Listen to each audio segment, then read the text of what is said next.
තෙරුවන් සරණයි අයිබෝවන්. ධර්මාචාර්ය විභාග පන්තිය බෞද්ධ ඉතිහාසය සහ සංස්කෘතිය කියන පොතට අදාළව අපි අද දවසේදී සාකච්ඡාව සිදු කරන්නේ සෙනසුරාදා දවසේ 53 වෙනි දවස. 53 වෙනි දවසේ සාකච්ඡාව.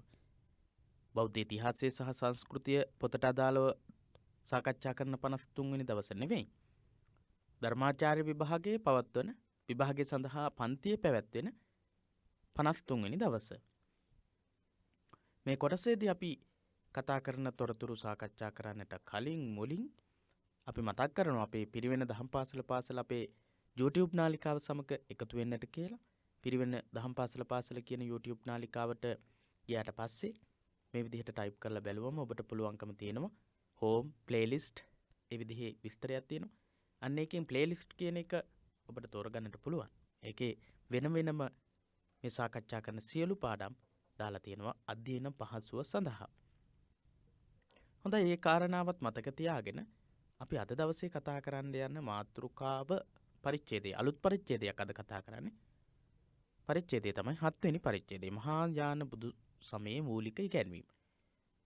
මහායානික ඉගැන්වීම කොහොමද ප්‍රභවය උනේ කියලා අපි මීට කලින් පාඩමේදී ඉගෙන ගත්තා. මහායානික ඉගැන්වීම කොහොමද ප්‍රභවය උනේ කියලා. බෞද්ධ ඉතිහාසය හා සංස්කෘතිය පොතේ 7 වෙනි පරිච්ඡේදය පෙරලා ගන්න. ඉතින් අපි සාකච්ඡා කරමු මේ කොටසේ තියෙන තොරතුරු මොනවද කියලා බලමු.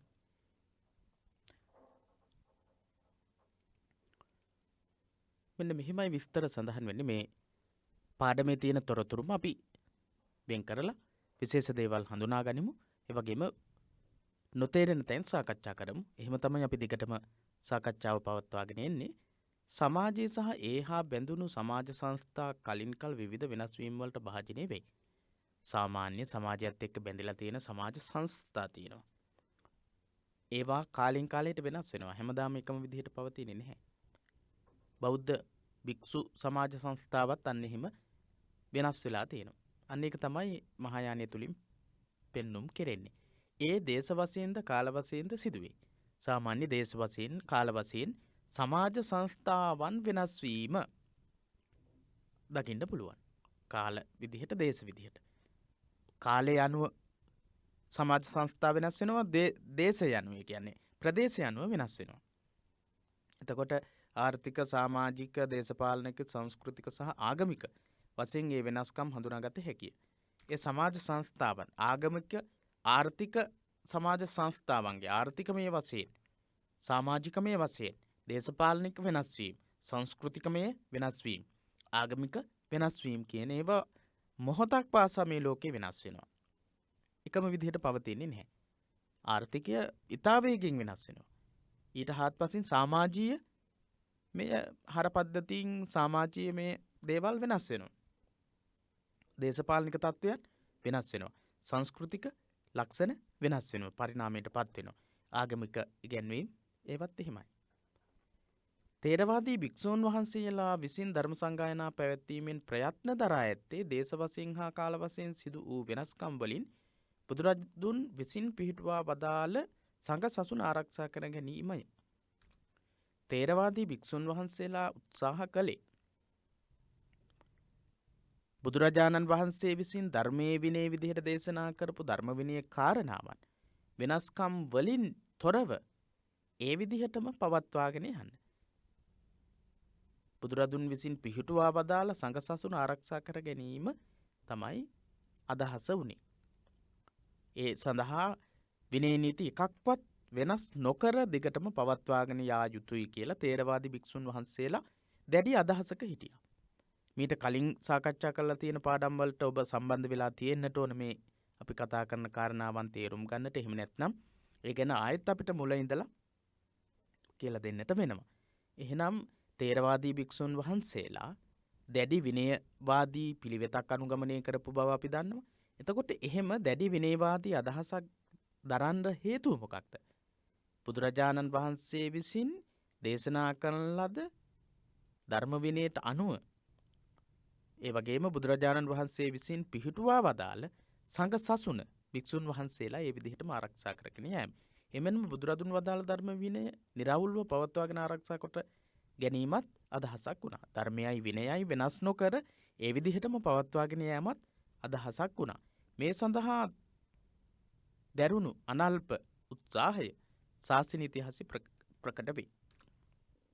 බුදුරජාණන් වහන්සේ විසින් දේශනා කරපු ධර්මයයි විනයයි විනාශ නොවී අධර්ම කාරණාවන් එකතු වෙන්නට ඉඩ නොදී අවිනයවාදී ගැන්වීම් ඇතුළත් වෙන්නට නොදී රැකගන්න කරලා තියෙන කැපවීම අල්පයි කියලා අපිට කියන්න බෑ. මහා විශාල කැපකිරීමක් කරලා තියෙනවා.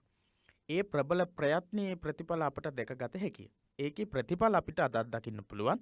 තේරවාදී භික්ෂුන් වහන්සේලා බුදුරජාණන් වහන්සේගේ ධර්ම විනයට අනුව ක්‍රියා කරන තේරීය භික්ෂු පරම්පරාවක් ලෝකේ පුරා තාමත් වැඩ ඉන්නවා. තේරවාද භික්ෂු පරපුරා විසින් අනේකවිධ ප්‍රයත්න දරා රැකගත් පාලි ත්‍රිපිටක සාහිත්‍ය මගින් බුදුරදුන් වදාළ ධර්ම විනයේ විශාල ප්‍රමාණයක් නිරවුල්ව යථා පරිදි ආරක්ෂා වී තිබීමෙන් එය සනාථ වෙයි. තේරවාදී ත්‍රිපිටකය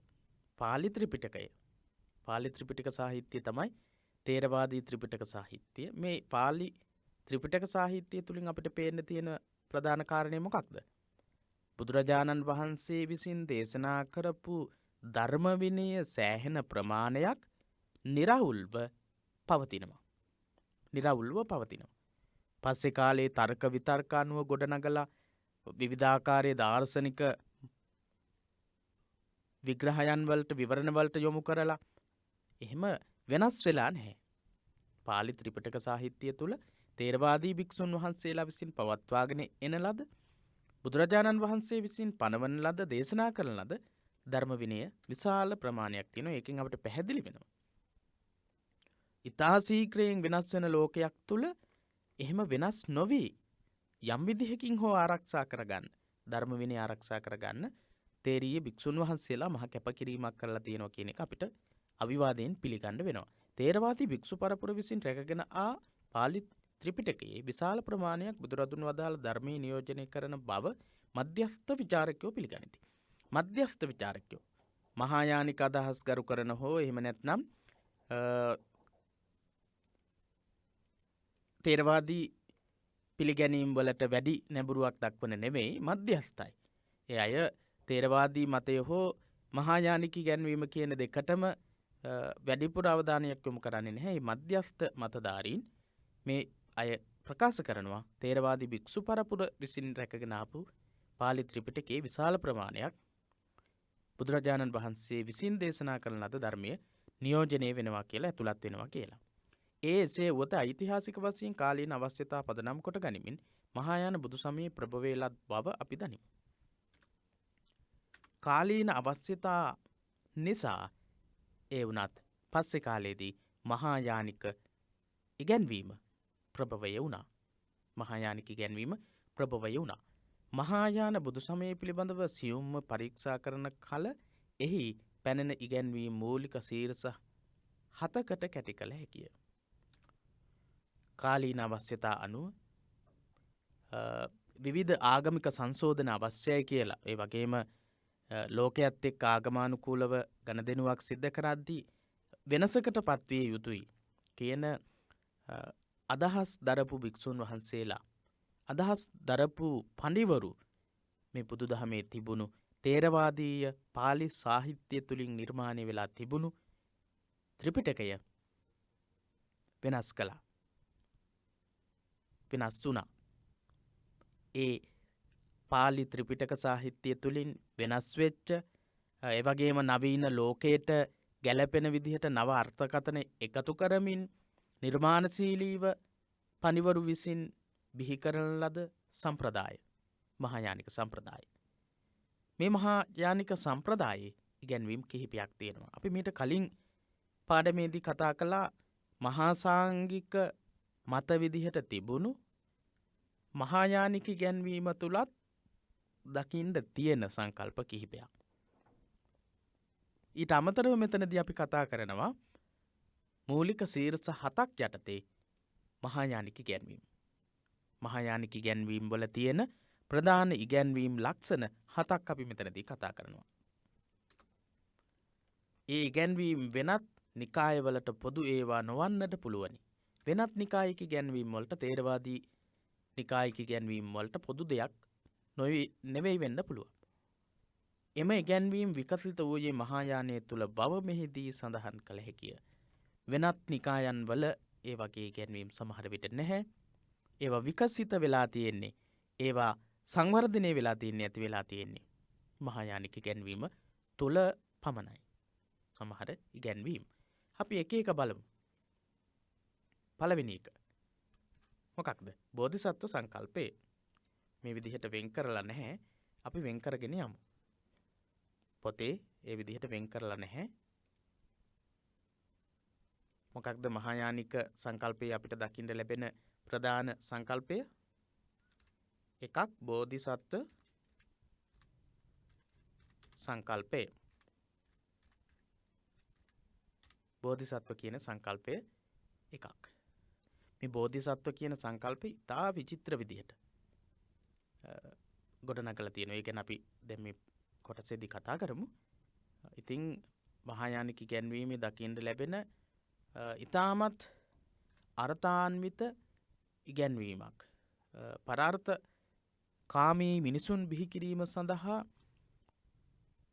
ලොකු ආදර්ශයක් සපයන සංකල්පයක් තමයි බෝධිසත්ව කියන මේ සංකල්පය. අපි බලමු. බෝධිසත්ව සංකල්පය දැඩිව අවධාරණය කොට ඉගැන්වේ. දැඩිව අවධාරණය කරනවා බෝධිසත්ව සංකල්පය.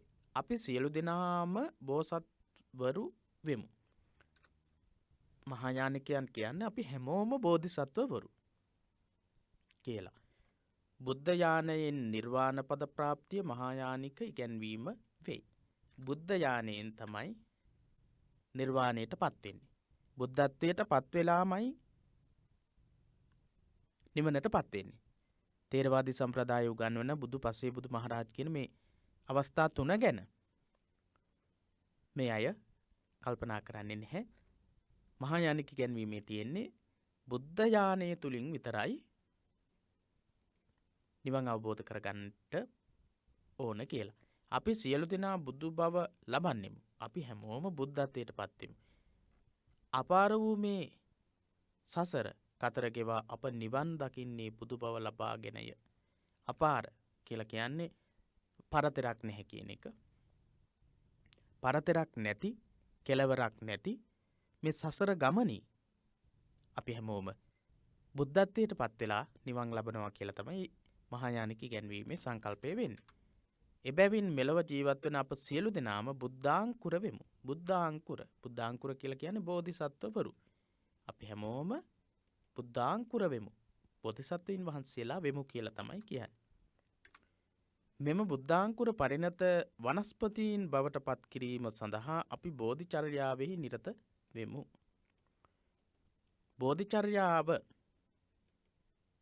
මොකක්ද මේ බෝධිචර්යාව කියන්නේ? බුද්ධත්වයට පත්වීම සඳහා බෝධිසත්වවරයෙක් විසින් අනුගමනය කරන චර්යාවට කියනවා බෝධිසත්ව චර්යාව කියලා. එහෙනම් බුද්ධත්වයට පත් වෙන්න මේ බෝධිසත්ව කියන චර්යාව අනුගමනය කරන්න වෙනවා. බෝධිසත්ව කියන සංකල්පය ගොඩනගලා තියෙන්නේ ඇයි? හැමදෙනාම බුද්ධත්වයට පත් වෙලා නිවන් දැකීම කියන එක අරමුණු කරගෙන තමයි මහායානිකයන් විසින් බෝධිසත්ව කියන සංකල්පය ඇති කරලා තියෙන්නේ. සියලු දෙනාම බෝධිසත්වවරු. බෝසත්වරු මහා කරුණාවෙන් හා මහා ප්‍රඥාවෙන් සමන්විතයි. බෝධිසත්වවරයාගේ ලක්ෂණ ගැන අපෙන් අහන්න පුළුවන් ප්‍රශ්නයක්. මහායානික සංකල්පයට අනුව බෝධිසත්වවරුන් සම්බන්ධව තියෙන ඉගැන්වීම් මොනවද කියලා. සකල සත්වයන් සංසාරයෙන් ගොඩගනු පිණිස බුදුවෙන් වායි ගත් දැඩි අධිෂ්ඨාන සිතක් ඇත්තෝ වෙති. සකල සත්වයන් සංසාරයෙන් ගොඩ කරනු පිණිස බුදුවෙන්වා. තේරවාදී සම්ප්‍රදාය තුලත් මේ අදහස් තියෙනවා. සියලු සත්වයින් සසර කතරින් එතර කරවීමේ අදහස කියන එක බෝධිසත්වවරයාට තියෙනවා කියන එක තේරවාදී සම්ප්‍රදාය තුලත් උගන්වනවා. හැබැයි හැමදෙනාම බුද්ධාංකුරයන් බව බෝධිසත්වයෝ විදිහට එකම යානය බුද්ධ යානයේ විදිහට තේරවාදී උගන්වන්නේ නැහැ. හැබැයි සකල සත්වයන් සංසාරයෙන් ගොඩ කරනු පිණිස බුදු බවට පත්වීමට බෝධිසත්වවරයා බුද්ධත්වයට පත්වෙන්නට පෙරම් පුරනවා කියන සංකල්පය තේරවාදී බෝධිසත්ව සංකල්පයේ තියෙනවා. මේ බෝධි චිත්තේ නමින් මහායානයේ හැඳින්වේ. මොකක්ද මේ බෝධි චිත්තේ කියන්නේ? බෝධි චිත්තේ කියන්නේ බුදු වෙම් වායි ගත් දැටි අදිෂ්ඨාන සිතක් ඇත්තෝ වෙති. සකල සත්වයන් සංසාරයෙන් ගොඩගනු පිණිස බුදු වෙම් වායි ගත් දැඩි අදිෂ්ඨාන හිතක් තියෙනවන්නේ අදිෂ්ඨාන සහිත සිතට කියනවා බෝධි චිත්තය කියලා. බෝධි චිත්තය. බුදු බව ප්‍රාර්ථනා කරන සියලු බෝසත්වරු මේ බෝධි චිත්තයෙන් යුක්ත වෙති. බෝධි චිත්තයෙන් යුක්ත වෙනවා. අන්න දැඩි අදිෂ්ඨානය. පළවෙනියට මොකක්ද කරන්නේ? සියලු දෙනා බුදු වෙන්නවා කියලා තත්වයෙන් කල්පනා කරනවා. ඊට පස්සේ සියලු දෙනා බෝධිසත්වවරු කියලා කල්පනා කරනවා. ඒ බුද්ධත්වයේ සඳහා ගමන් කරන මාර්ගයේ ඒ සඳහා ශක්තියින් සියල්ලක්ම සම්පාදනය කරගන්නේ බෝධි චිත්තය ඇති කරගන්න බෝධිසත්වවරයා. බෝධි චිත්තේ තමයි බුද්ධත්වයට පත්වීම සඳහා බෝසත්වරයෙකු මෙහෙයවන ප්‍රධාන ශක්තිය වෙන්නේ. බුදු බව පිණිස ප්‍රථම මාර්ගය වන්නේද මේ බෝධි චිත්තයයි. බුදු බව පිණිස ප්‍රථම මාර්ගය පළවෙනිම අවස්ථාව බෝධි චිත්තය. බුද්ධත්වයට පත්වෙන්න අදහස් කරන බෝධිසත්වවරේ පළවෙනියටම උපදවා ගන්න ඕන බෝධි චිත්තය. බෝධි චිත්තේ මීට කරුණාව හා ප්‍රඥාව පාදක වෙයි. බෝධි චිත්තය ඇති කරගන්න ඇති වෙනවා කාරණා දෙකක්, කරුණාව ප්‍රඥාව. මේ දෙක තේරවාදී සම්ප්‍රදාය තුලත් කරුණාවයි ප්‍රඥාවයි පාදක කරගෙන තමයි බෝසත්වරයා පෙරම් පුරන්නේ. මහායානික ඉගැන්වීමේදීත් බෝධිසත්වවරයා බෝධිචිත්තය කියන එක ක්‍රියාත්මක කරන්නේ කරුණාවයි ප්‍රඥාවයි පාදක කරගෙන. බෝධිචිත්තයෙන් සමන්විත බෝසත්වරයෙකුට මෙලොව කළ නොහැකි කිසිවක් නොමැත. බෝධිචිත්තයෙන් සමන්විත වෙච්ච බෝධිසත්වවරයෙක්ට කරන්න බැරි කිසිම දෙයක් මේ ලෝකේ නැහැ. බෝධිචිත්තය පිළිබඳ රමණීය විස්තරයක් සාන්තිදේව පාදයන්ගේ බෝධිචර්යාවතාරයේ දක්නට ලැබේ. බෝධිචිත්තය ගැන හරි මහායානික සංකල්ප මහායානික ඉගැන්වීමේ සංකල්ප 7ක් තියෙනවා කියලා කිව්වා. පළවෙනි එක තමයි බෝධිසත්ව සංකල්පය. බෝධිසත්ව සංකල්පය සම්පූර්ණ ගොඩනැගෙන්නේ බුද්ධාංකුරයන් විදිහට. ඒ වගේම බෝධිචිත්තය කරුණාව හා ප්‍රඥාව මූලික කරගත්ත ප්‍රධාන කරගත්ත බෝධිචිත්තය වටා තමයි ගොඩනැගෙන්නේ. එහෙනම් මහා යානික ඉගැන්වීමේ ඉගැන්වෙන බෝධිචිත්ත එහෙම නැත්නම් බෝධිසත්වවරයෙක් නිර්වාණය කරා බුද්ධත්වය කරා රැගෙන යනු ලබන බෝධිචිත්තය ගැන කොහොමද මහායානික ඉගැන්වීම තුල කියලා තියෙන්නේ කියලා අපිට කියන්න වෙනවා. විභාගයේදී ප්‍රශ්නයක් ඇහුවොත් ප්‍රශ්නයක් අහන්න පුළුවන්. මහායානික ඉගැන්වීමෙහි දැක්වෙන පරිදි සාන්තිදේව පාදයන් විසින් බෝධිචර්යාවතාරයෙහි ගෙනහැර දක්වා ඇති ආකාරයට බෝධිචිත්තය පිළිබඳව පැහැදිලි කිරීමක් කරන්න කියලා ප්‍රශ්නයක් ආවොත් අපිට කියන්නට වෙනවා. මේ බෝධිචිත්තේ ලෝකයාගේ මරණ දුක නැති කිරීමේ රසායනයකි. බෝධිචිත්තේ කොයි වගේ දෙයක්ද?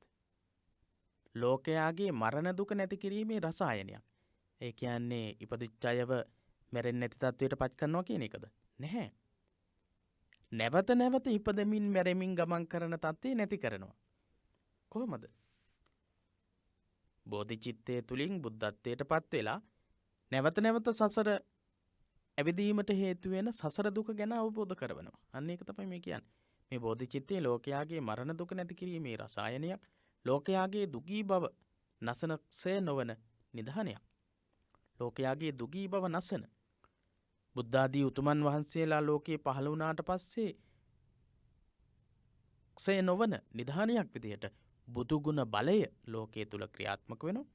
ඒ බුදුගුණ බලයත් එක්ක ජීවත් වෙන මිනිස්සුන්ට අසරණ බව, දුගී බව නැති වෙනවා. බුදුගුණ යනුව ක්‍රියාත්මක වෙන මිනිස්සුන්ට තමන්ගේ ජීවිතය හොඳ පෞරුෂයකින් ගොඩනගා ගැනීමේ හැකියාව තියෙනවා.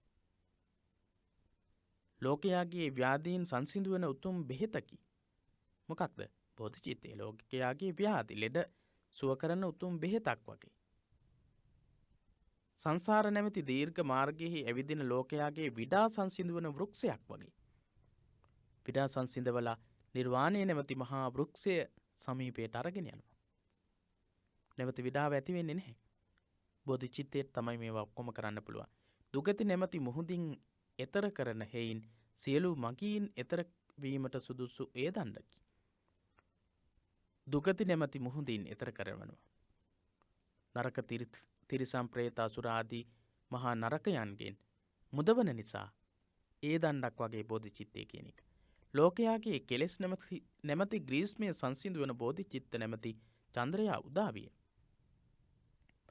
ලෝකයාගේ කෙලෙස් නැමැති ග්‍රීස්මය සංසිඳුවන උණුසුම සංසිඳුවලා දාන බෝධිචිත්තය නැමැති චන්ද්‍රයා කියන්නේ හරිම සිසිලස දෙයක්. හඳේලිය හරිම සිසිලසයි.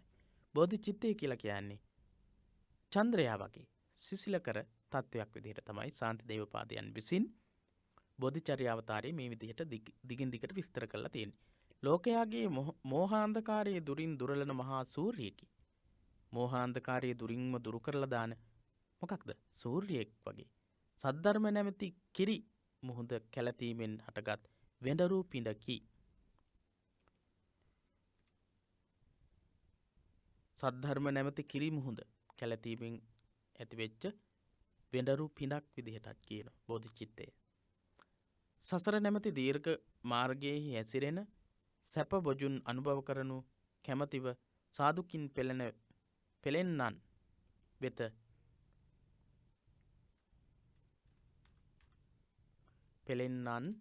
වෙත පැමිණි ආගන්තුකයන් සනසන දිගු කලක් පවත්නා සුවදායි මහා යාගයක් වැනිය. මොකක්ද? බෝධිචිත්තය.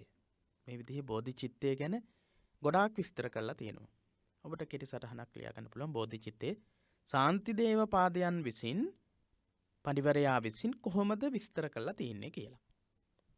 ශාන්තිදේව පාද පඬිවරයා විසින් බෝධිචිත්තය ගැන කොහොමද කියලා තියෙන්නේ කියලා. අපි මේ කතා කරපු ටිකේ එහෙම පැහැදිලි නැති දෙයක් නැහැ. මේ බෝධිචිත්තය කියන එක සහ බෝධිසත්වවරයා තමයි උතුම් චර්යාවක් අනුගමනය කරන ප්‍රතිපදාවක් අනුගමනය කරන කෙනා විදිහට බුද්ධත්වයේ කරා ගමන් කරන කෙනා විදිහට ඒ වගේම තමයි සියලු දෙනා බුද්ධ ඥානය තුලින් නිවන් දකින්නවා කියලා කියවම හැමෝම මේ උතුම් වූ ගුණධර්ම වලින් සහ මේ අදහස් ඇතිව බෝධිචිත්තයෙන් ක්‍රියා කළ යුතුයි කියලා උගන්වන්නේ. ඒ නිසා බෝධිචිත්තය ගැන ඒ විදිහේ විවිධ විදිහේ විස්තර විවරණ ඉදිරිපත් කරලා තියෙනවා. මහායාන බුදු සමය තුළ බෝධිසත්ව වන්දනාවට විශේෂ ස්ථානයක් හිමි වී ඇත්තේ ඉහත සඳහන් වන පරිදි බෝධිසත්වරුන් බෝධිචිත්තයෙන් යුක්ත නිසාය. බෝධිසත්ව වන්දනාවට බෝධිසත්වවරයාට වන්දනා කිරීම. බෝධිසත්ව වන්දනය තියෙනවා. බෝධිසත්වවරයා ගැන සංකල්ප සහ බෝධිසත්ව වන්දනාව සම්බන්ධවත් ඉගැන්වීම් තියෙනවත් මහායාන ඉගැන්වීමත් එක්ක සම්බන්ධව. මෙවැනි බෝසතුනට වන්දනා කිරීම බෞද්ධ ශ්‍රාවකයාගේ පරම යුතුයකමක් විදිහට මහායානික සංකල්පය තුළ ඉගැන්වෙනවා. මහායාන බුදු සමය තුළ බෝධිසත්ව සංකල්පය ප්‍රබලව ව්‍යාප්ත වූ බව ඉතිහාසය තුළින් දැකගත හැකිය. එහෙනම් මහායාන සංකල්පයේ ප්‍රධානම සංකල්පය මොකක්ද? පළවෙනි සංකල්පය බෝධිසත්ව සංකල්පය. බෝධිසත්වවරයෙක් ක්‍රියා කරන්නේ බුද්ධත්වයේ සඳහා ක්‍රියා කරන මහා කරුණාවත් මහා ප්‍රඥාවත් ඇතිව ක්‍රියා කරන කෙනා. බෝසත්වරයාව සම්පූර්ණ ක්‍රියා කරවන්නේ මොන බලවේගය තුලින්ද? බෝධිචිත්ත කියන උතුම් වූ ප්‍රතිපදා මාර්ගය තුලින් බව තමයි මහායානික ඉගැන්වීමේ තියෙන්නේ. හරි, ඊළඟ සංකල්පය අපි කිව්වා සංකල්ප 7ක් තියෙනවා කියලා. දෙවෙනි සංකල්පය තේරවාද සම්ප්‍රදාය අනුව පළමුව තමාගේ විමුක්තිය සලසා ගැනීම නිර්දිෂ්ටය. තේරවාදී සම්ප්‍රදායේ දැක්වෙන්නේ අත්තානමේව පඨමං ප්‍රතිරූපේ නිවේසය. තමන් පළවෙනියටම අවබෝධයටපත් වෙන්න ඕන, ඊළඟට තමයි අනිත් අය කියලයි තේරවාදී සම්ප්‍රදාය තුල පිළිගැනෙන්නේ. අත්තානමේව පඨමං ප්‍රතිරූපේ නිවේසයේ යනුවෙන් පැවසෙන්නේ අදහස. තමා පළමු කොට නිවන් අවබෝධ කරගත යුතුයි. ඊළඟට තමයි අනිත් අයට නිවන් අවබෝධ කර ගැනීම සඳහා අවස්ථාව සපයා දෙන්නට ඕන කියලායි කියන්නේ තේරවාදී සම්ප්‍රදාය. අන්‍යයන්ට යහපත සැලසීමට පෙර ආතුව තමා පිරිපුන් පුද්ගලයෙකු විය යුතුයි. ඒක තමයි තේරවාදී අදහස. මහායානික බෞද්ධයෝ මීට ප්‍රතිපක්ෂ වෙයි. මහායානික බෞද්ධයෝ මීට ප්‍රතිපක්ෂයි. ප්‍රතිපක්ෂයි. ඒ කියන්නේ අන්‍යයන්ට පළමුව තමා දෙවනුව. තේරවාදී සම්ප්‍රදාය කියන්නේ අන්‍යයන්ට යහපත සැලසීමට පෙර ආතුව තමන්. අනිත් අය දෙවැනියට තමන් පළවෙනියට. තේරවාදී අදහස. මහායානික අදහස මොකක්ද? අනිත් අය එක තමන් දෙක. ඔහු සකල ලෝකයාගේම හිතසුව පිණිස සැම දෙනම පරාර්ථ චර්යාවෙහි නිරත විය යුතු යැයි නිර්දේශ කරයි. අනුන් වෙනුවෙන් තමාට කළ හැකි සෑම දෙයක්ම සෑම විටම ඉටු කළ යුතුය. පරිත්‍යාග කළ යුතුය. තමා සතු කරගන්නා පින පවා වහාම අනුනට අනුමෝදන් කළ යුතුය. බෝසත්වරයෙකුගේ පරහිතකාමී බව ශාන්තිදේවපාදය මෙසේ දක්වති. පරහිතකාමී බව දෙවැනි කාරණය. පරහිතකාමී බව කියන කාරණය. පරහිතකාමී බව එහෙම නැත්නම් අනිත් අය වෙනුවෙන් තමන්ගේ මුළු ජීවිතයම කැප කළ යුතුයි කියන ඉගැන්වීම. අපි ඒක දාම් පරහිතකාමී.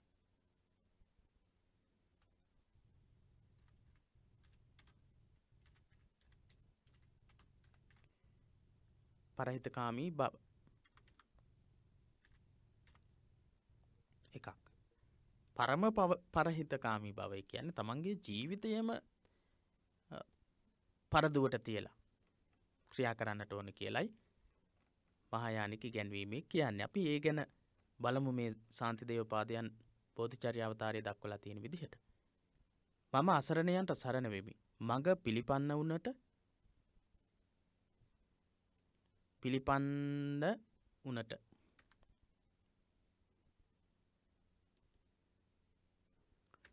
වුණට සාර්ථ වාහකයේ ගැල්කරුවෙක් වෙමි. ගංගා නදියෙන් පරතරට යනු කැමතියනට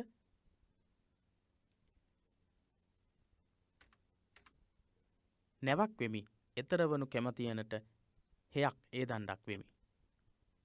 අනාතානා මහංනාත සාර්ථවාහස්ච යායිනං පාරෙප්සුනාංච නවභූත සේතු සංක්‍රම ඒවච. එහෙමයි කියන්නේ. අනාතානා මහංනාත සාර්ථවාහස්ච යායිනා පාරේප්සුනාංච නවභූත සේතු සංක්‍රම ඒවච. මම අසරණයන්ට සරණ වෙමි. මග පිළිපන්න වුණට සාර්ථ වාහකයෙක් ගැල්කරුවෙක් වෙමි. කවුරු හරි මගට පාරට ඇවිල්ලා ඉන්නවනම් ගැල්කරුවෙක්. ඔහු එහාට එකතු කරගෙන යන්න. ගංගා ආදියෙන් පරතර යනු කැමතියනට නැවක් වෙමි. එතර වනු කැමතියනට හේ දණ්ඩක් වෙමි. ඒ විදිහේ පරාර්ථ කාමීත්වයක් තමයි කියන්නේ.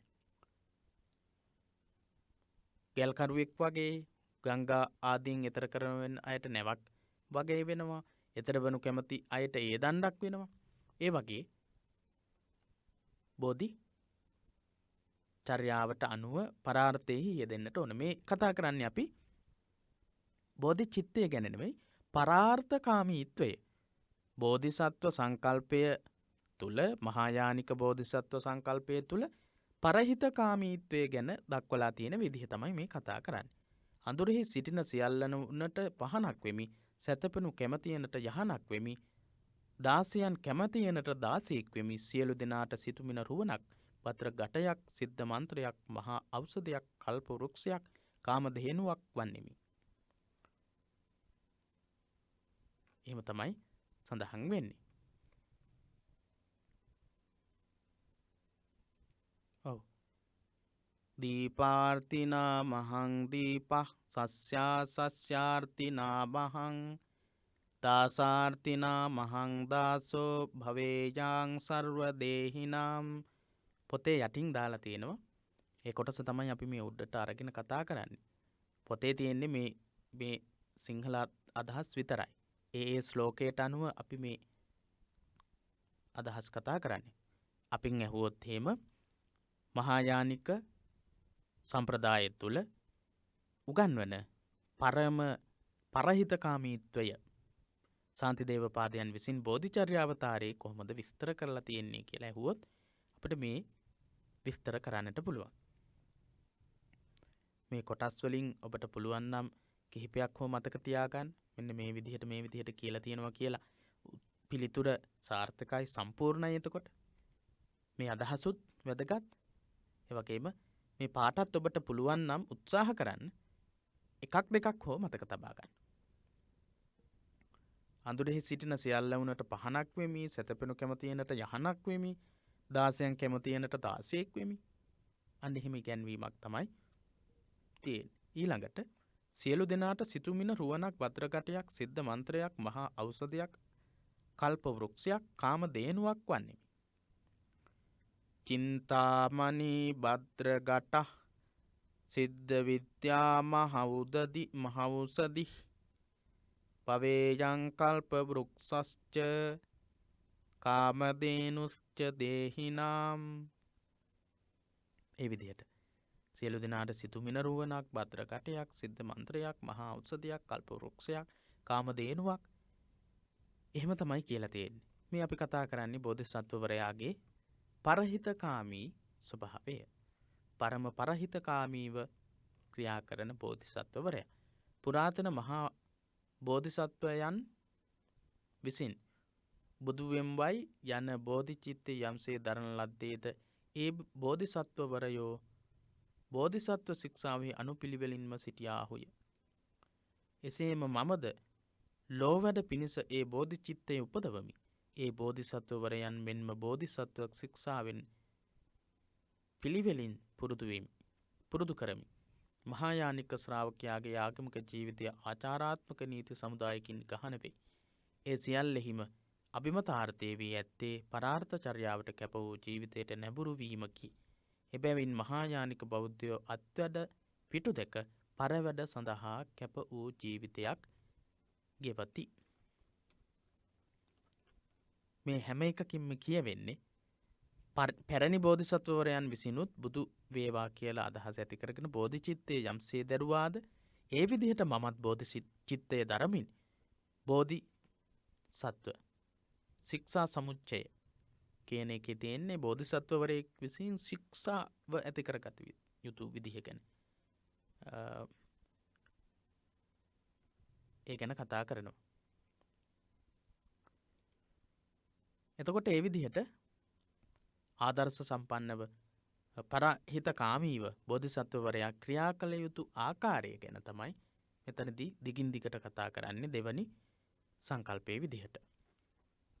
මහායානයේ ඊළඟ සංකල්පය, තුන්වෙනි සංකල්පය, තේරවාද බෞද්ධයෝ විමුක්තිය ලැබීම සඳහා තුන්තරා බෝධිය අනුදනිති. තුන්තරා බෝධිය අපි දන්නවා බුදු, පසේ බුදු, මහරහත්. බුද්ධත්වයේ, පසේ බුද්ධත්වයේ, මහරහත් භාවයේ කියන තුන්තරා බෝධිය තමයි තේරවාදීන්ගේ අවසාන නිවන් දකින්න පුළුවන් මේ ක්‍රම තුනටම. එක්ක බුදු වෙලා, එක්ක පසේ බුදු වෙලා, එක්ක මහරහත් භාවයට පත් වෙලා. හැබැයි බුදු කෙනෙක් වෙන්න පාරමිතා සම්පූර්ණ කරලා තියෙන්න ඕන. පසේ බුද්ධත්වයේ ලබා ගැනීමටත් පාරමිතා සම්පූර්ණ කළ යුතු ප්‍රමාණයක් තියෙනවා. ඒ වගේම මහරහත් භාවයට පත් වෙනටත් සම්පූර්ණ කළ යුතු පාරමිතා ධර්ම මොනවද කියලා දක්වලා තියෙනවා. ඒ අනුව බුද්ධත්වයට පත්වීම හෝ පසේ බුද්ධත්වය හෝ මහරහත් භාවය ලැබීම තමයි තේරවාදී සම්ප්‍රදාය පිළිගැනීම. ඒ අනුව අවම වශයෙන් රහත් බෝධීන් විමුක්තිය සලසා ගැනීම අනුමත කොට ඇත. අඩුම තරමින් රහත් භාවයෙන් හෝ නිවන් අවබෝධ කරගන්න පුළුවන් කියලා තමයි තේරවාදී සම්ප්‍රදාය කියන්නේ. මහායානිකයෝ රහත් බෝධිය පහත් කොට සලකා බැහැරලති. මහායානිකයෝ රහත් බෝධිය පහත් කොට සලකලා බැහැර කරපු නිසා තමයි තේරවාදී හීනයානය විදිහට හඳුන්වන්නට යෙදුනේ. මහායානයේ, බුද්ධයානයේ, මහායානයේ විදිහට හඳුන්වන්නට යෙදුනේම රහත් බව පහත් අවස්ථාවක් විදිහට, පහත් අධිගමයක්, අඩු අධිගමයක් විදිහට සලකපු නිසා සියලු දෙනා සම්මා සම්බෝධිය ප්‍රාර්ථනා කරති. හැමදෙනාම සම්මා සම්බෝධිය ප්‍රාර්ථනා කරනවා මහායානික ගැන්වීම. ඒ අනුව බුදුවරු අනන්ත අවකාශයෙහි හා කාලෙහි අසංක වශයෙන් වැඩ සිටිති. අනන්ත බුදුවරු කියන සංකල්පය දෙවනි එක. පසු කාලයෙහි බුදුවරයෙකුට ත්‍රිකායක් ඇතැයි නිර්දේශ කළහ. අනන්ත බුදුවරු තමයි තුන්වෙනි සංකල්පය. අනන්ත බුදුවරු. එතකොට ඒ වගේම තමයි බුදුවරයෙක් අවස්ථා 3ක් නියෝජනය කරනවා. ධර්මකාය, සම්භෝගකාය, නිර්මාණකාය කියලා. ධර්මකාය, සම්භෝගකාය, ඊට පස්සේ නිර්මාණකාය කියලා. බුදුවරයෙක්ගේ අවස්ථා 3ක්. ධර්මකාය කියලා කියන්නේ ධර්ම කාය තුලින් දකින බුදුරජාණන් වහන්සේ. ධර්මයේ තුල වැඩ ඉන්න බුදුහාමුදුරුවෝ. සම්භෝග කාය.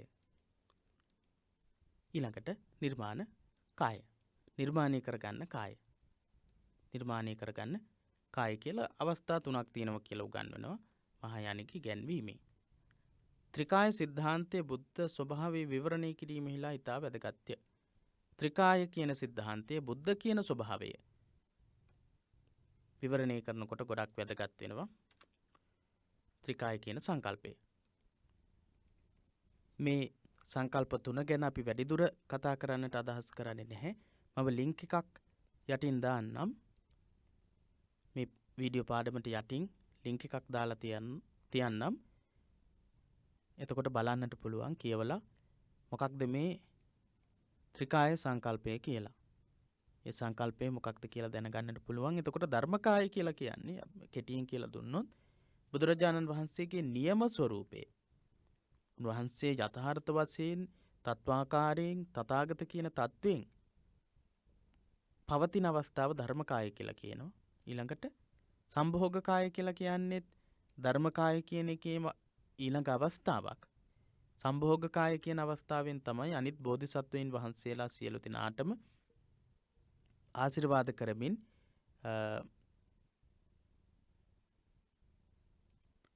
සුඛාවති කියන දිව්‍ය ලෝකේ වැඩ ඉන්නවා කියලා සඳහන් කරන්නේ සම්භෝග කාය තුලින්. ඊළඟට නිර්මාණ කාය. නිර්මාණ කාය කියලා කියන්නේ බුදුරජාණන් වහන්සේ තවත් ආකාරයක් ධර්මකාය සහ සම්භෝග කාය කියන එකේම තවත් අවස්ථාවක්. එතකොට බුදුරජාණන් වහන්සේ මිනිස්සුන්ට පිහිටවනු ලබනවා සාමාන්‍ය විදිහට. ගෞතම බුදුරජාණන් වහන්සේ අපි දන්නවා ඒ උන්වහන්සේ සියලුම කටයුතු කළේ පිණ්ඩපාතේ වැඩම කරමින් මිනිසුන්ට බණ කියමින් එහෙම ක්‍රියා කළේ නිර්මාණකායයෙන් කියලයි මහායාන සංකල්පය කියන්නේ. ධර්මකාය කියන්නේ ලෞතර බුදුරජාණන් වහන්සේලාගේ බුදුවරයාගේ නියම ස්වභාවය කියලා කියනවා. ඊළඟට සම්භෝගකාය කියලා කියන්නේ ඒත් එක් අවස්ථාවක් විදිහටයි කියන්නේ. සම්භෝගකාය කියලා කියන්නේ දිව්‍ය ලෝකාදී තැන්වල වැඩ ඉන්න අවස්ථාවේදී ඒ වගේම සියලු බෝධිසත්වයින් වහන්සේලාට ආශිර්වාද කරන්නේ සම්භෝගකායෙන් යුක්ත බුදුරජාණන් වහන්සේලා කියලායි කියන්නේ. ඒ වගේ ත්‍රිකාය සිද්ධාන්තයක් උගන්වනවා මහායානික ඉගැන්වීමේ. ඊළඟට 4 වෙනි සංකල්පය අපි බලමු. අපි කතා කළේ බුද්ධ කියන සංකල්පය. බුද්ධ කියන සංකල්පය ඒ වගේම ත්‍රිකාය සංකල්පය. බුදුරජාණන් වහන්සේගේ ත්‍රිකාය කියන සංකල්පය. ත්‍රිකායෙන් යුක්ත බුදුරජාණන් වහන්සේලා පිළිබඳ සංකල්පය. 4 වෙනි සංකල්පය බුද්ධ ස්වභාවයේ හෙවත් නිර්වාණීය වේදාන්තයන්හි ඉගැන්වෙන බ්‍රහ්මන් හා සමාන වන ස්වරූපයකින් උගන්වා ඇත. බුද්ධ ස්වභාවයේ හෙවත් නිර්වාණීය වේදාන්තයන්හි දැක්වෙන බුද්ධ හෙවත් නිර්වාණය වේදාන්තවල දැක්වන බ්‍රහ්මන් හා සමාන කරලා තියෙනවා. එමගින් විඥානවාදී ස්වරූපයක් හටගෙන තිබේ. විඥානවාදී ස්වරූපයක් ගන්න බුද්ධ ස්වභාවය කියන එක මහායානික සංකල්පයේ සාකච්ඡා වෙන බුද්ධ ස්වභාවය. විඥානවාදී ස්වරූපයක් දරන බුද්ධ ස්වභාවය. ඊළඟට 5 වෙනි අවස්ථාව මොකක්ද? තේරවාද බුද්ධ ධර්මයේ බෞද්ධයන්ගේ ත්‍රිපිටකය පාලි භාෂාවෙන් ග්‍රන්ථාරූඪ වෙලා තිනවා. ඒක අපි දන්නවා. පාලි ත්‍රිපිටකයේ සාහිත්‍යයට පසුව සංස්කෘත භාෂාවෙන් ලියවුණු ත්‍රිපිටක සාහිත්‍යයක් භාවිත කිරීම. ඊළඟ කාරණේ තමයි ඊළඟ විශේෂත්වය තමයි ත්‍රිපිටක පාලි භාෂාවෙන් ලියවුණු නෙවෙයි සංස්කෘත භාෂාවෙන් ලියවුණු පිටක සාහිත්‍යයක් භාවිත කිරීම මහායානයේ ප්‍රධාන ලක්ෂණයක්. එහෙත් ඔවුන්ගේ වැඩි අවධානය යොමු කොට ඇත්තේ ප්‍රඥා පාරමිතා සූත්‍රයන්හි අන්තර්ගත ඉගැන්වීම් කෙරෙහි. සංස්කෘත භාෂාවෙන් ලියවෙච්ච ත්‍රිපිටක සාහිත්‍යයක් මහායානිකයන් අනුගමනය කරනවා. ඒ වගේම ඒකේ විශේෂ ලක්ෂණය තමයි ප්‍රඥා පාරමිතා සූත්‍ර වලට වැඩි අවධානයක් යොමු කිරීම. ඊළඟට 6 වෙනි අදහස මහායානික පඬිවරු දාර්ශනික මහායානික පඬිවරු කියව ගන්න. පඬිවරු දාර්ශනික විශ්ලේෂණයෙහිලා සුද්ධ තර්කය භාවිත කරති. සුද්ධ තර්කය භාවිත කිරීම.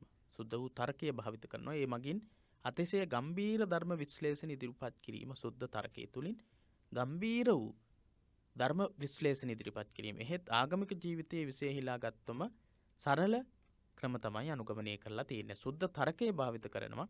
දාර්ශනික විදිහට තොරතුරු ඉදිරිපත් කරලා තියෙනවා. හැබැයි සරල ආගමික සංකල්ප තමයි තියෙන්නේ. ප්‍රතිමා වන්දනා, චෛත්‍ය වන්දනා ආදී විචිත්‍රත්වයෙන් යුතුව පැවැත්වීමට හුරු පුරුදු වෙලා ඉන්නවා මහායානිකයින්. මහායානීය දාර්ශනිකංශය හදාරන කල එම සම්ප්‍රදාය තුළම මෙබඳු පුද පූජා චාරිත්‍ර බිහි වූයේ කෙසේදැයි කෙනෙකුට විස්මය ඇති වෙන්න පුළුවන්. මහායානික දර්ශනයයි මහායානික ආගමික සංකල්පයි ආගමික චාරිත්‍රායි ගත්තට පස්සේ පුදුම හිතන විදිහේ වෙනසක් තමයි තියෙන්නේ. වන්දනමාන විශේෂී අසීමිත භක්තියක් මහායානික ශ්‍රාවකයන් තුළ ඇත. වන්දනාමාන තුළ අසීමිත භක්තියක් තියෙනවා. මේ භක්ති මහත්වයේ හේතු කොටගෙන මන්ත්‍ර හා තන්ත්‍ර විශේෂී ඔහු ඇදී ගියහ. පස්සේ කාලයේදී මන්ත්‍ර සහ තන්ත්‍රවලට යොමු වෙන්න හේතු වුණා. ආගමික භක්තියෙන් වැඩි නැඹුරුවක් ආගමික භක්තිය කෙරෙහි වැඩි නැඹුරුවක් දැක්වීමත් එක්ක. ඊළඟට 7 වෙනි අවස්ථාව විශේෂයෙන් අමිතාභ බුදුරජාණන් වහන්සේ වෙත පවත්නා ගෞරවාදර භක්තිය කරන කොටගෙන විමුක්තිය ලද හැකිය කියන දෘෂ්ටිය මහායානික නිකාය කිහිපයක් තුළම ඉදිරිපත් කරනවා. නමෝ අමිත බුත්සු නම අමිතාභ අන්නේ වගේ ඉගැන්වීම් තියෙනවා. අමිතාභ කියන බුදුරජාණන් වහන්සේ වෙත ගෞරවාදරයේ භක්තිය දැක්වීම තුළින් විමුක්තියට පත්වෙන්න පුළුවන් කියලා. නම අමිතාභ. නමෝ අමිත බුත්සු. අමිතාභ බුදුරජාණන් වහන්සේට නමස්කාර වේවා කියන ඉගැන්වීම. මේ වගේ ඉගැන්වීම් තියෙනවා. අමිතාභ බුදුන්ගේ නම ජප කිරීම මගින් විමුක්තිය ලද හැකි හඟින්නෝ මහායාන බෞද්ධයන් අතර අතිමහත් සංඛ්‍යාවක් වෙති. අමිතාභ බුදුරජාණන් වහන්සේගේ නම ජප කිරීම නම අමිතාභ නමෝ අමිත බුත්සු ඒ විදිහට කිව්වම විමුක්තිය ලබා ගන්න පුළුවන් කියලා හිතන කල්පනා කරන ගොඩක් මහායානික පිරිස් ඉන්නවා. ජපානයේ වෙනම නිකායක් දක්නට ලැබීමෙන් මෙහි විශේෂත්වය අමිතාභ බුදුරජාණන් වහන්සේ අනුගමනය කරන නිකායක් තියෙනවා. අවලෝකිතේශ්වර සමන්ත භද්‍ර ආදී බෝසතුන් බිහි කරගත්තාසේ අමිතාභ බුදුරදුන්ට ගෞතම ශාක්‍ය මුනීන්ද්‍රයාණන්ට යෙදුණු උපලක්ෂණ නාමයකට පනපවා මනුස්සත්වයේ ආරෝපණය කිරීමෙන් ಭಾರತೀಯ බෞද්ධයන් විසින් සකස් කරගන්නා ලද්දක් විය යුතුය. බෝසත්වරු අවලෝකිතේශ්වර සමන්ත භද්‍ර ආදී බෝධිසත්වයන් වහන්සේලා බිහි කරගත්ත බුදුරජාණන් වහන්සේලා හදාගත්ත සංකල්ප. ඒ වගේ අමිතාභ බුදුරදුන්ද ගෞතම ශාක්‍ය මුනීන්ද්‍රයාන්ට යෙදුණු උපලක්ෂණ නාමයකට පනපවා බුදුරජාණන් වහන්සේට යෙදුණු නමකටම පනපවල හදාගත්ත දෙයක් විදිහට කියන්න පුළුවන්. මනුස්සත්වය ආරෝපණය කිරීමෙන් ಭಾರತೀಯ බෞද්ධයන් විසින්ම සකස් කරගත්ත දෙයක් විදිහටත් අමිතාභ බුද්ධ කියන සංකල්පයත් අපිට හිතන්න පුළුවන්. මුලදී අමිතාභ බුදුන්ට වැදගත් තැනක් හිමි නොවූයේ. මුලින් අමිතාභ කියන බුදුහාමුදුරන්ට වැදගත් තැනක් ලැබිලා නැහැ. ඉන්දියාවේදී අමිතාභ බුදුන්ට උසස් ලෙස සැලකූ අයුරක් දක්නට නැත. ඉන්දියාවේදී එහෙම අමිතාභ කියන බුදුහාමුදුරුවන්ට විශේෂයෙන් සැලකුවා කියලා තොරතුරු ලැබෙන්නේ නැහැ. අමිතාභ බුදුන්ගේ චරිතයෙන් මූර්තිමත් කෙරෙන ගැලවුම්කාරයන්ගේ චරිතයට ථේරවාද බුදු සමයෙන් අනුග්‍රහයක් නොලැබේ. අමිතාභ බුදුරජාණන් වහන්සේ ගැලවුම්කාරයෙක් විදිහට තමයි මහායාන සංකල්පයේ කියවෙන්නේ. එහෙනම් ගැලවුම්කාරයෙක් විදිහට ක්‍රියා කරා කියලා සඳහන් කරන ක්‍රියා කරනවා කියලා සැලකෙන අමිතාභ කියන බුද්ධ සංකල්පයත් මහායානයේ ප්‍රධාන ඉගැන්වීමක්. එහෙයින් අමිතාභ බුදුන්ගේ චරිතය වඩාත් විකසිතව ජනප්‍රිය වූයේ මහායානික බුදු සමය ඈත පෙරදිගට ව්‍යාප්ත වූ පසුවයි. ඒ නිසා අමිතාභ බුදුරජාණන් වහන්සේගේ චරිතය ගොඩක් විකසිත වෙලා තියෙන්නේ, ජනප්‍රිය වෙලා තියෙන්නේ මහායානික බුදු සමයේ ව්‍යාප්ත වෙලා ගියපු ඈත පෙරදිග රටවල් වල. අමිතාභ බුදුන් වෙත දැඩි විශ්වාසය තබා විමුක්තිය පතන්නෝ චීනයේත් ජපානයේත් බහුල වෙති.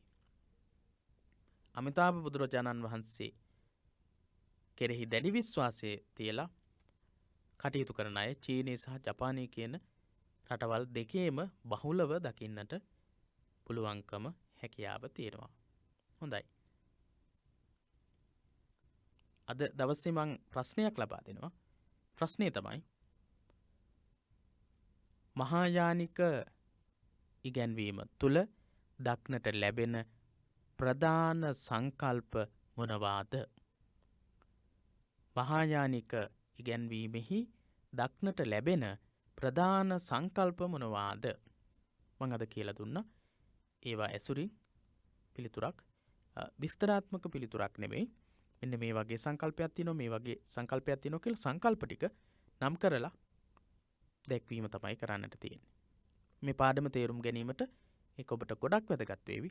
මොනවද මේ සංකල්ප ටික? මහායානයේ තියෙන සංකල්ප ටික මොනවද කියලා වෙනමම සටහනක් විදිහට ලියා ගන්නට පුළුවන්.